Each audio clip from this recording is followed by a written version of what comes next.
This is Master Your Mindset with Coach Mark. Hey guys, and welcome back to another Microcast episode. So thankful to have you here today.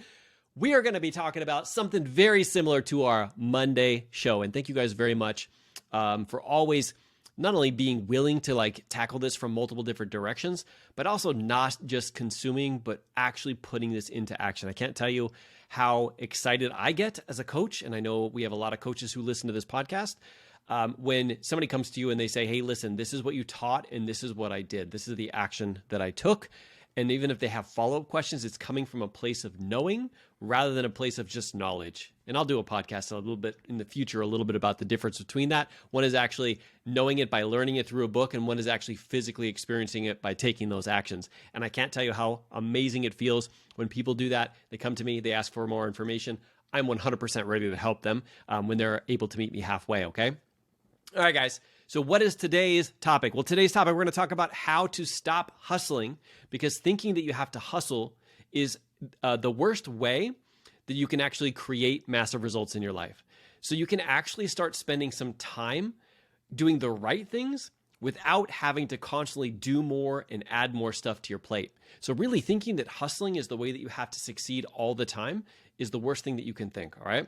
Now, I get it. There's a lot of entrepreneurs out there who are listening to this podcast, and really, we have heard this for a long time in terms of we have to constantly be hustling. You have to hustle, especially when you start your business. And if you're not hustling, you're not going to be able to see success. And what I think people have a problem with is they don't define what they mean by the word hustling, all right? I know that when you think of, you may not think about this, but as a life coach, I think about specific words like the word hustle. And I think about you now picturing in your mind what that actually means and looks like. And I can tell you, a lot of people have a different definition of hustle. And really, I want to help you today to really just break that down, all right?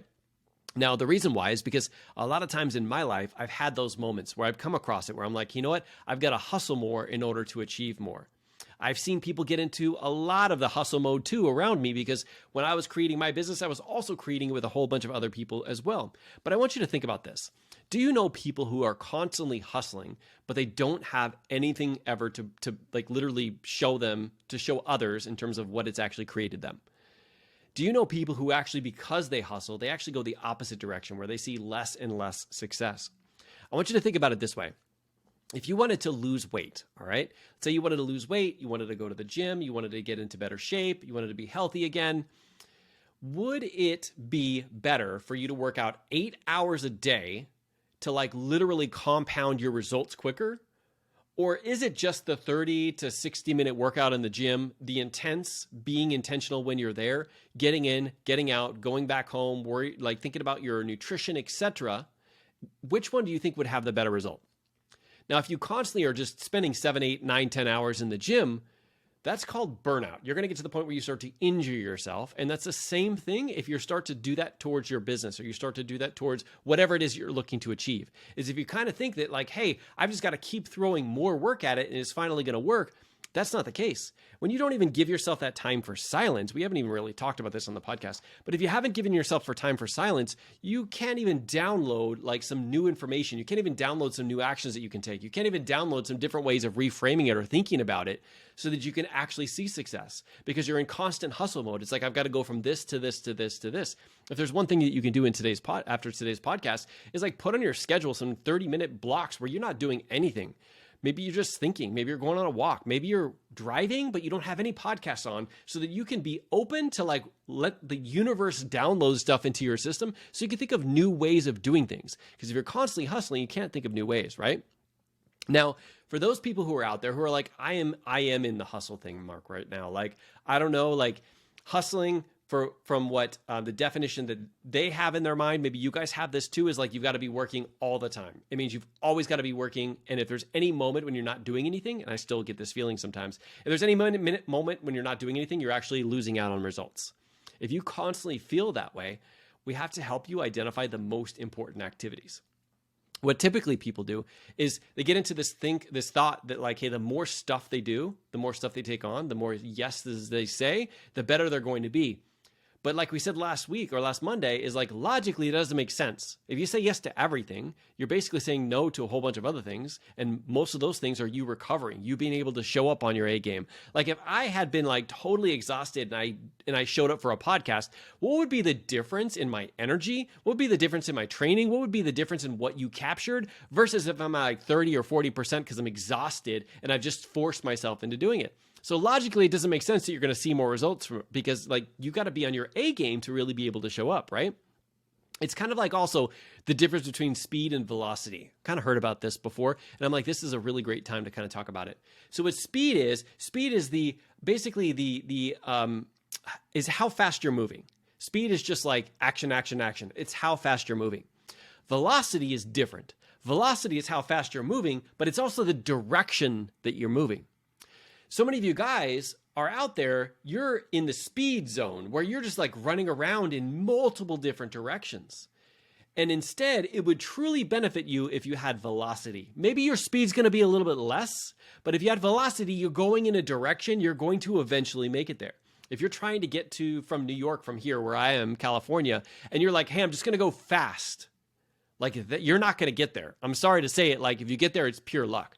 But if you have velocity, meaning you have the general direction and you can make course corrections on the way, you're still heading in that direction because you have velocity. So instead of working yourself with speed to death, figure out like what the most important activities are.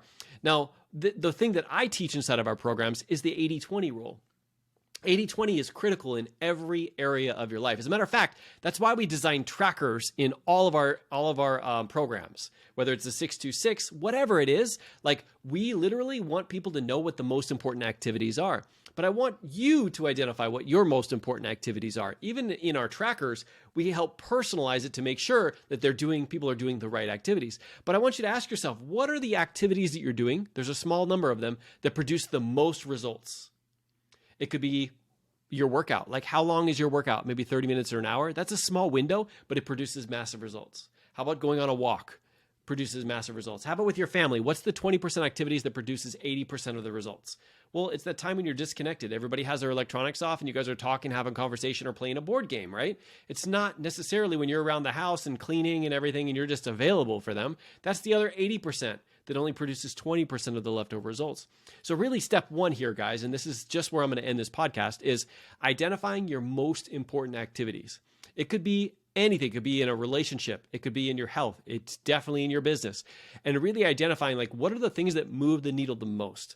That's where you go all in. And the whole rest of the stuff, either you can outsource it, you can pay somebody else to do it, you can ask your husband or your wife to do it, you can ask your kids to do it, you can pay them to do it. Or you could just eliminate it or just greatly reduce it or just not do it and lose out on those little bit of results. But think about the massive results you're going to create when you're spending time on the most important activities and you have time to actually rest and recover. So when you are showing up for those 20% activities, you're going to knock the socks off of your results. All right. All right, guys. I appreciate you guys, and I keep saying this all the time, but this would not be possible without you guys. I greatly appreciate you coming to these podcasts, having an open mind, and really sometimes getting in there and struggling with some stuff because we're talking about deep game, life-changing things here. These are not easy things to do, but getting here to the end of the podcast, it shows me that you are ready to change. Here's the thing. You don't get better by consuming. You get better by acting. I want to hear back from you. Shoot me a message. Whether you check it out on Instagram or Facebook or shoot me an email because I know I have an email list where I share a whole bunch of extra free content with people. No matter where you can, reach out to me. I want to hear what action you took as a result of this video. Maybe you just identified those most important tasks. That's baby steps, guys. That's what success looks like. All right, guys. Like I said, I greatly appreciate you. Thanks for always listening. I really appreciate it. You guys stay safe out there, and I'll talk to you on the next episode.